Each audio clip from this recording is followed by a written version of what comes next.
Perkenalkan, nama saya Rias Khairul Setiawati akan mempresentasikan materi saya yang berjudul Sistem Pemerintahan Indonesia dan Peran Lembaga Negara sebagai Pelaksanaan Kedaulatan Rakyat.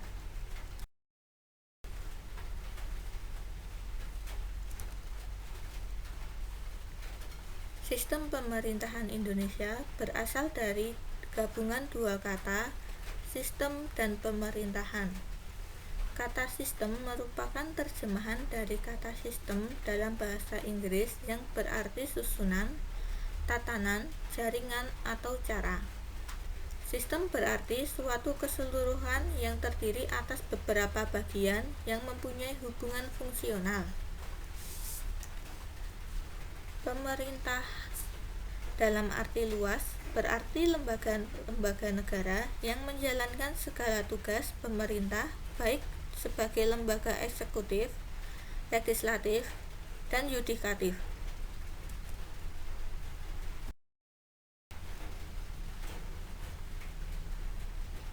Pengelompokan sistem pemerintahan yaitu: pertama, sistem pemerintahan presidensial, sistem pemerintahan parlementer, dan sistem pemerintahan campuran.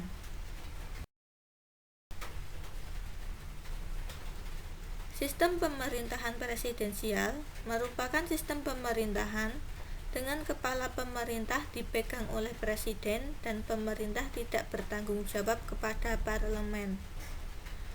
Menteri bertanggung jawab kepada presiden karena presiden berkedudukan sebagai kepala negara sekaligus kepala pemerintahan. Untuk ciri-cirinya, yang pertama, eksekutif dipilih melalui pemilu. 2. Kabinet bertanggung jawab kepada presiden. 3. Eksekutif tidak mempunyai kekuasaan untuk menyatu dengan legislatif. Dan yang terakhir, didasarkan kepada prinsip pemisahan kekuasaan.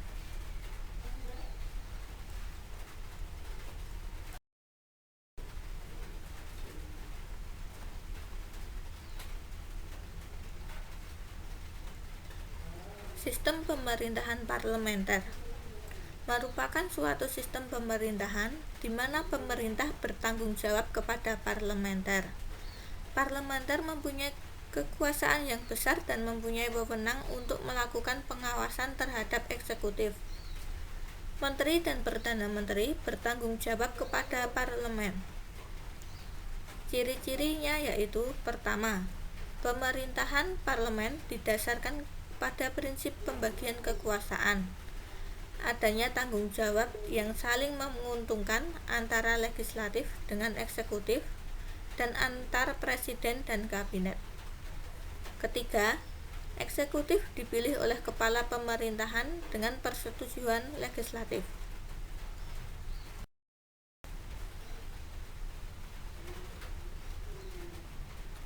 Sistem pemerintahan campuran.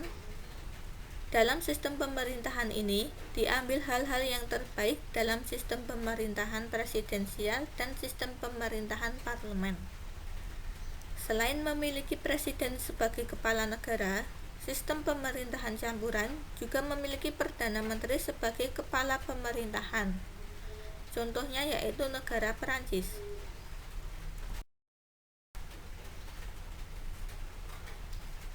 Struktur Ketenaganegaraan RI sebelum perubahan Undang-Undang Dasar 1945.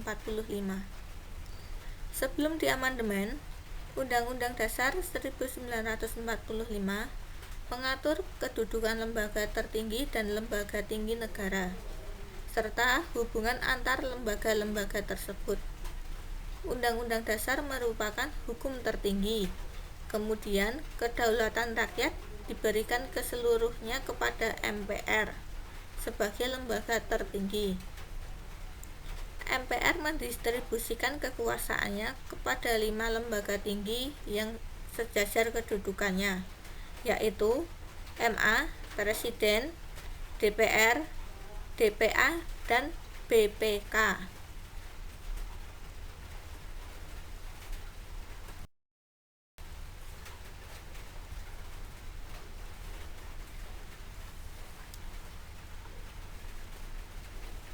Sistem Ketenaganegaraan Indonesia sesudah amandemen Undang-Undang Dasar 1945 dapat dijelaskan sebagai berikut. Undang-Undang Dasar merupakan hukum tertinggi di mana kedaulatan berada di tangan rakyat dan dijalankan sepenuhnya menurut Undang-Undang Dasar. Undang-Undang Dasar memberikan pembagian kekuasaan kepada 6 lembaga negara dengan kedudukan yang sama dan sejajar, yaitu Presiden, MPR, BPK, MA, dan MK serta KY.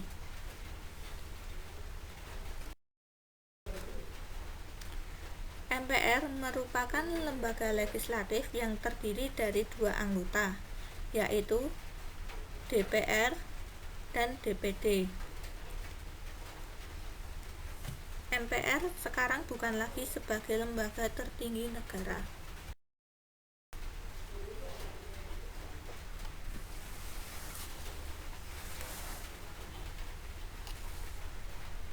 Masa jabatan anggota MPR yaitu 5 tahun.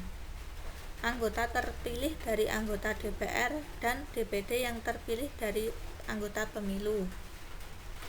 Tugas dan wewenang MPR yaitu mengubah dan menetapkan undang-undang, serta melantik presiden dan wakil presiden.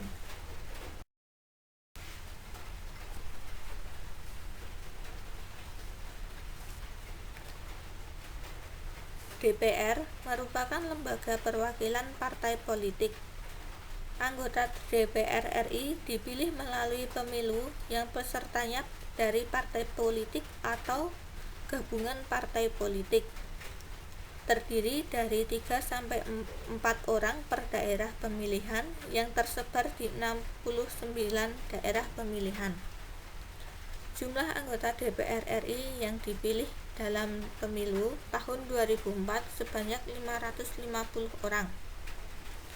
Tugas dan wewenangnya yaitu: pertama, anggota DPR mempunyai tugas dan wewenang untuk menyusun program legislasi nasional atau prolegnas, menyusun dan membahas rancangan undang-undang, dan yang terakhir, menerima RUU yang diajukan oleh DPD.